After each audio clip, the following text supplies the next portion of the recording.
Are Bedfordshire Police lying, trying to hide something, or are they simply against giving Sky News information that I was able to get? West Midlands Police want to pursue a driver after a special constable died 7 months after he had his leg fractured in a car accident. We do our own little experiment to prove just how bad an idea face masks really are, in an attempt to wake people up. Luton teacher and head of maths jailed for sending inappropriate messages to who he believed to be children. This and more coming up. Don't forget, these reports are daily, Monday to Friday. Please remember to subscribe and hit that bell so you don't miss any future uploads. And if you do appreciate the work I do and understand that these topics result in little to no YouTube monetisation, please consider joining the channel Patreon for as little as just £3 a month. This will help me to continue providing this content. Hello ladies, gentlemen, boys, girls, innies, outies and in-betweeners. My name's Dan and welcome back to another PAP Reports. It's Tuesday, July the 14th, 2020. Merseyside Police are wasting more time searching for several people who attended the celebrations at Liverpool Pier Head on June the 26th after Liverpool won the Premier League title. A video was shared online showing what appears to be several people snorting a white powder from what appears to be a police hat. Major investigations have said to have been launched into a number of criminal offences that allegedly took place that night, and police have said we would like to speak to the man pictured and urge the public to get in touch if they recognise him. In reports that I've seen about this incident, several suggest that a man has been arrested for theft, although it has been done in such a way that suggests one of the people involved in the video is responsible for stealing the police hat, without actually making a connection between the arrest for theft and the police hat, but leaves the public to make a conclusion based on very poor information. In fact, I haven't come across any report of a police constable losing a hat or having one stolen from them. Now, bearing in mind that convictions must at the very least be based on what the police like to use, the balance of probabilities, but should in fact be based on proof, then I'll fail to see how any half-wit brief wouldn't be able to get this tossed out of court. Clearly, there'll be no proof that the powder is an illicit drug or that the hat is in fact a real police hat. Considering the more serious kinds of crimes the police refuse to investigate, I wonder what cretin from Merseyside Police Force thinks this is a good use of time or money. In fact, no.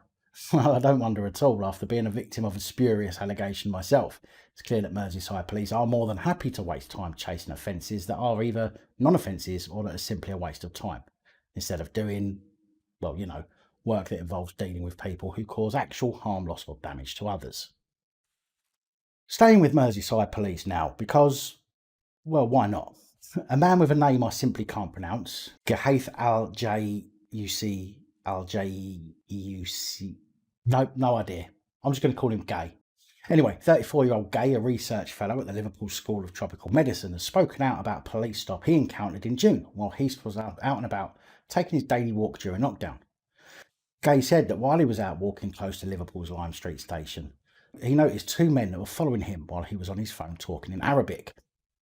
That kind of says it all, really, doesn't it? He said the two men were dressed in civilian clothing, North Face style dark clothing, but approached him in an alleyway. He said, they showed me identification as police officers, and I questioned whether the ID was genuine as they weren't in uniform. They then showed me they had handcuffs, which doesn't exactly negate the fact they could have just been a couple of weirdos, does it? He added, they said they had stopped me as I was walking unusually slowly, and they wanted to know what I was thinking, which I thought was bizarre, so I didn't answer. See, I told you, weirdos. He said several times they asked me where I was from. I just remained very calm. Gay said he was extremely concerned that the officers were not, he claimed, maintaining social distancing while speaking to him. He says he asked them several times to respect the 2-metre rule that was then in force across the country. He said they were about 40 centimetres from my face and I had to keep asking them to step back and respect social distancing. I was terrified. It was then that officers told him they wanted to conduct a body search, and Gay initially refused, stating he would not consent unless the officers donned PPE. Gay said police searched their pockets for masks and gloves, and when they were unable to produce any, walked him to a nearby police van and instructed him to step inside. At this point, I was inside a van, he said, with 2 or 3 other police officers and another stood at the door. The officer who was going to search me then put on a mask, but the others didn't. He didn't have any gloves on, and I protested that he needed to wear them. Another officer with his bare hands reached into a compartment and took gloves out and passed these to another officer, who also had bare hands. The officer who was going to search me then put those gloves on. He touched me all over my body, with the gloves on, as he searched me. He found nothing, and I left. When I went home, I felt very worried that I could have caught the virus from them. Swine flu. It flies in the face of all safety protocol. It's safety 101, he says. The general public probably don't realise how bad this is, but if you work in the field, you know that it's almost worse than using bare hands because they, the gloves, have now passed through several people touching them. Gay says he has lodged a complaint with Merseyside Police and that, whether or not I receive an apology, my concern is that this is not just a one-off. There are videos on social media, usually involving people who are black, where police across the country are stopping them, ignoring social distancing and failing to use any PPE. Yeah, of course, you've got to bring colour into it somewhere, haven't you? And the reason you're seeing more is because it's the flavour of the month at the moment. Because everyone is concentrating on that particular demographic rather than dealing with the wider issue of the police simply abusing their powers, regardless to who they're abusing them on. Gay says he wants a public inquiry into the safety measures police forces are putting in place during a pandemic, especially where it concerns the most vulnerable group at risk from the virus, people from black and ethnic minority backgrounds. Or, now hear me out, maybe the most vulnerable group are the people who have underlying health problems, maybe are close to the end of life with compromised immune systems, or maybe it's the people who are simply not taking precautions. But wait, hang on, how often have I heard about someone getting COVID-19 who completely disregarded the government's advice? No, can't think of the top of my head of anyone. And strangely enough, I've not socially distanced, I've not worn gloves or a mask or washed my hands any more often than I normally do, and I don't know anyone personally who has. And I also don't know anyone who's been ill because of it. However, what has been apparent over the months is that people from BAME communities seem to be far more likely, based on videos, to gather in huge numbers, whether it's for protests or parties. Maybe statistically speaking, the more people who gather, the more chance people have of getting the flu. Wouldn't that explain why COVID-19 is said to be so discriminative? A Luton teacher and head of maths, 40-year-old Khalid of Bellswain Lane, Hemel Hempstead, has been jailed for 16 months, 8 with good behaviour, at Luton Crown Court, for jerking a gherkin, spanking a monkey, bashing a bishop, burping a worm, choking a chicken, charming a cobra, on video whilst locked in the staff toilets at the school he worked, and sending it to who he believed to be a 13-year-old girl. Khalid, a teacher for more than 18 years, began chatting to what he thought was a 13-year-old girl called Daisy on WhatsApp in November last year. He was in fact said to have been talking to police decoys, who also caught him sending explicit messages to a 12-year-old called Zoe, who thankfully was another police decoy. After his arrest, when the police examined his iCloud drive, they found 2 indecent images of a 13 to 15-year-old girl posing in a mirror. Khalid admitted 2 charges at court of attempting to cause a child to watch a sexual act, 4 of attempting to engage a child in sexual communication, and 2 of possessing Category C child sex abuse images. Judge Barbara Mensah said, "There was clearly grooming in both cases. You clearly had an interest in young girls. You have let down your family, community, and your school." Khalid, who is getting divorced, told the police he was going through stresses at the time in his marriage and had. And let's see if you can guess this one. I'm going to give you 5 seconds this time.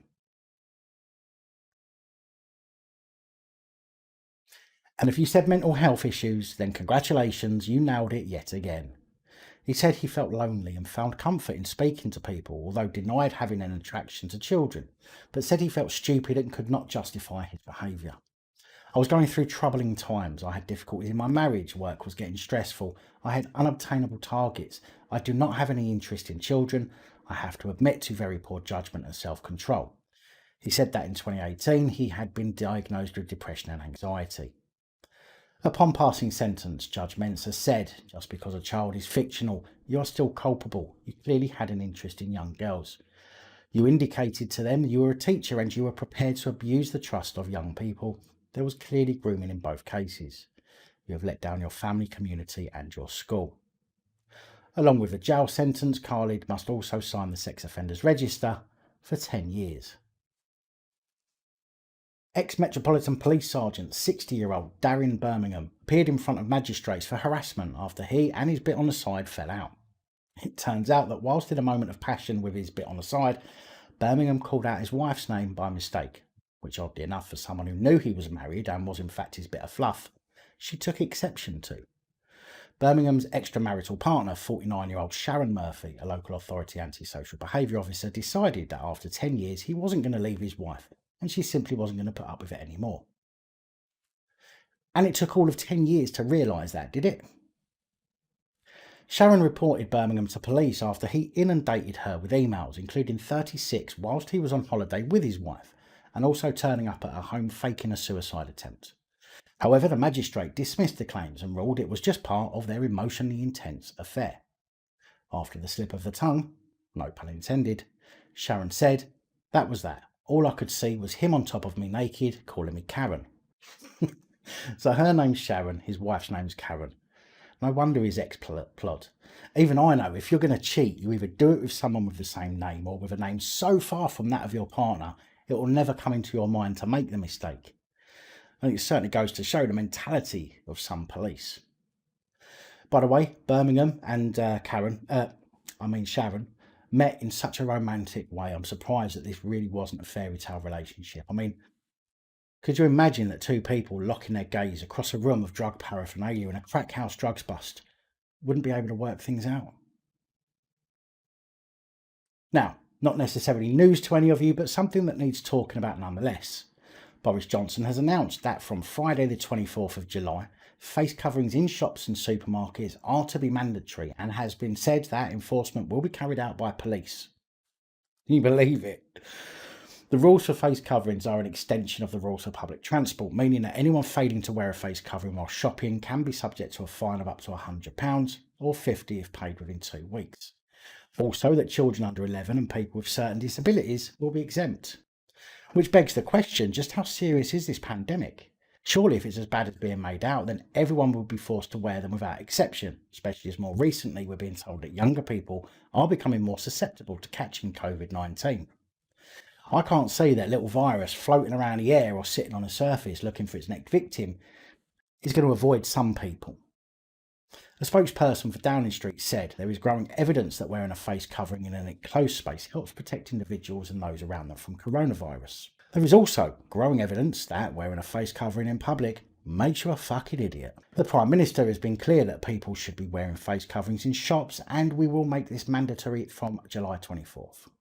Isn't it a shame that such a large part of the general public are so stupid they can't do their own simple research or ask some simple questions? Why do people with breathing problems, who I might add would be very bad for them should they contract COVID, which affects the breathing, not have to wear face coverings? Could it be that face coverings can affect your breathing? Don't be shocked that something placed over your nose and mouth can affect your breathing, which in turn can affect blood oxygen levels. How about if you put your hand over your mouth and nose and breathe? You can feel air escaping up the sides of your nose. That's not very good for containing anything, is it? Okay, some of the germs may be trapped on the mask, but for a short time. But you have a lot escape through the gaps where your mask is not flush against your skin. In fact, let's do a quick experiment. Go and get 2 squares of tissue like this. I'll wait. In fact, get someone else to go and get it for you. I'm serious. 2 squares of tissue. Now get that tissue and put it across your nose and mouth like this. Pull it so it's not tight, but it has tension. If you pull it too tight, it will split and this experiment won't work. Now breathe, either through your mouth or nose, however you would normally, and you'll feel the air escaping through the gaps beside your nose and blowing into your eyes. Now hold that piece of tissue on your face while you watch the rest of this video, which certainly won't be as long as you'll have to wear a mask for in a supermarket. Because at the end, when you take the tissue away from your mouth, you're going to be able to feel just how damp it is. You might even feel a little lightheaded due to lower blood oxygen levels. And now think about how thin a piece of tissue is compared to what you're being asked to put on your face. Something with a much tighter weave, allegedly to stop microscopic particles of virus, which will 1, take more effort to push air through as you breathe, 2, mean that you're breathing in far more carbon dioxide as it can't escape the mask effectively, and 3, will need changing regularly, meaning that you'll be touching multiple contaminated masks throughout the day and then going on to touch other things. Does any of that make any sense to you? Just how exactly does wearing a mask help this situation? I'm no doctor or professor, but I can tell you, although masks are useful in some circumstances, they sure as shit aren't going to do much for this pandemic. And anyone who thinks they will needs to give their head a proper wobble and wake up. Shadow Health Secretary John Ashworth said the government has been slow and muddled again over face coverings. Given the government's own guidance issued on the 11th of May advised in favour of face masks, many will ask why yet again have ministers been slow in making a decision in this pandemic, and why it will take another 11 days before these new guidelines to come into force. Allow me to answer that for you, Mr. Ashworth. Because if it was as bad as they're trying to make out, it wouldn't have been delayed. Therefore, proving my point that this is not as serious as the government are saying. Would you tell someone with meningitis to wait before going to the hospital? You wouldn't, would you? But if you had the flu, would you go to the doctors or hospital straight away? You wouldn't do that either, would you? Because it's not deadly. Let's use another analogy. If you could smell gas, would you sit down and say, oh, it doesn't smell that strong, I'll wait for it to really fill up the room before I do something about it? Then if your home exploded because you took no action sooner, you would be at fault. So ask yourself why the government have been taking so long to implement these measures for a global health emergency deadly pandemic. The mainstream media repeat what the government say because they have their own agenda. The mainstream media want to protect themselves from government backlash or sanctions. I don't care. So they tend to regurgitate what the government says. I say what I want to say. But just watching government officials' actions should let you know all you need to know. For example, Home Secretary Priti Patel was pictured meeting a French equivalent indoors without wearing a mask, despite being seen wearing one speaking to him outdoors on the same day, which has sparked claims ministers were sending mixed messages. However, I think the mixed messages are coming from things such as Matt Hancock confirming that the government guidance will be updated to make the wearing of face coverings in shops and supermarkets compulsory, but shop employees should encourage compliance, but retailers and businesses will not be expected to enforce the policy. So what is it, legislation that's to be enforced or bullshit that's being used for other ulterior motives? Ken Marsh of the Metropolitan Police Federation added the enforcement of compulsory masks was impossible to enforce, adding we can't have police outside every shop. He said shopkeepers need to step up to the plate and take some responsibility. They can quite easily put signs up on the doors, no mask on, no entry, this is private property. That's the first point we need to get across, because this cannot all be laid on the shoulders of the police yet again. In which case, I would strongly advise all of you watching this to find somewhere else to shop or shop online at another retailer. Or better still, boycott the supermarkets and shop locally in your local grocery store, or find an online-only retailer. For example, I use Muscle Food for all my meat products. Yeah, it might cost a little more, but you need to remember who runs this country. It's us. And the sooner people remember that and start to take their power back, the better. In fact, in the description is a link to Muscle Food. If you use it, not only will you be able to help me out a little bit, but you'll also be able to get yourself 1 or 4 freebies. The second point Ken Marsh said is it will be nigh on impossible for enforcement because you won't have a police officer on every shop door, because there isn't enough of us. If a shopkeeper calls the police because someone hasn't got a mask on, they haven't got the power to detain them, so that person can just walk away. We'll be driving around and around London looking for people who aren't wearing masks. It's absolutely absurd. Where? Keep that tissue on your face, I saw you take it off. The experiment's not going to work if you don't keep it on till the end of this video. We recently spoke out about how less than 1/3 of UK police forces who responded to a freedom of information request. It was revealed that more than 200 police staff currently hold a position with the police force and also hold a criminal conviction for offences including assault, burglary, drug possession and animal cruelty. Well, it's been revealed by Bedfordshire Police that they have no serving officers with convictions in response to a freedom of information request by Sky News. In fact, a spokesman for Bedfordshire Police said this was in response to an FOI request and would have required detailed manual checking of personnel records and exceeded the time and cost limit to do so as laid down in FOI regulations. However, we can confirm that no current serving officers have any criminal convictions. Now, when I saw this, I thought, hold up. Something doesn't quite ring true here, and upon looking back through some old files, I found what I was looking for. Proof that Bedfordshire Police talk out of their arse. You see, I received a reply on the 11th of October last year from Bedfordshire Police after I sent a Freedom of Information request to all 43 police forces. 27 replied with the information requested. That's more than half. And strangely, Bedfordshire Police, who in reply to Sky News said it would take too much time and effort to complete the request, were able to complete mine with no mention of information being a best guess scenario, as they've basically told Sky News.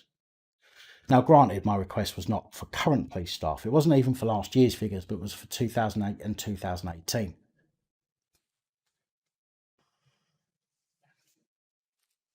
But my point is that Bed's police were able to complete my request without issue, but are now saying they can't.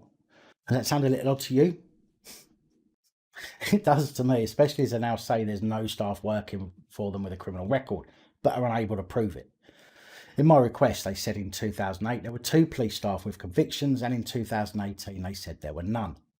The offences in 2008 were for driving with excess alcohol and possession of indecent images, for which were punished with a driving ban and fine and a suspended sentence respectively. But why is it now that Bedfordshire Police are finding it difficult to respond to the same request from someone else when they were able to go through their records and complete my request just fine?